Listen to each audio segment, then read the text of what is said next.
Les militaires chinois se dirigent vers Djibouti. Plus tôt ce mois-ci, ils ont embarqué sur des navires qui ont quitté la province du Guangdong dans le sud de la Chine pour s'engager dans une nouvelle voie pour l'armée chinoise à l'étranger.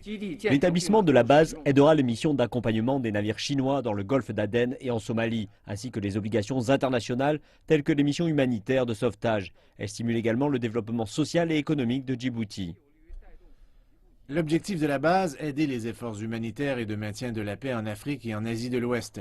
La Chine sera également en mesure de participer aux missions de sauvetage et aux exercices navals. Beijing souligne que ce sera une installation de soutien pour aider à établir la sécurité dans la région. Cela aide la Chine à continuer d'apporter une contribution encore plus grande à la paix et à la stabilité de l'Afrique et du reste du monde.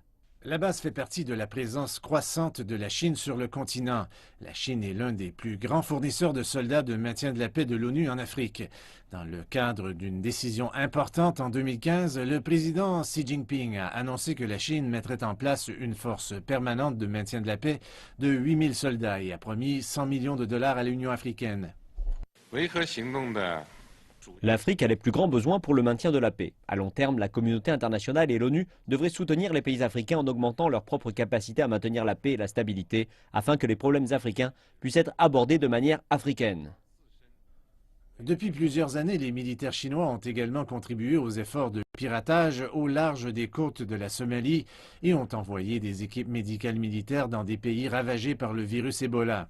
Cette nouvelle base à Djibouti pourrait accueillir jusqu'à 10 000 soldats. Leur nouveau domicile de Djibouti se trouve dans un pays relativement stable, entre deux pays instables, la Somalie et l'Érythrée.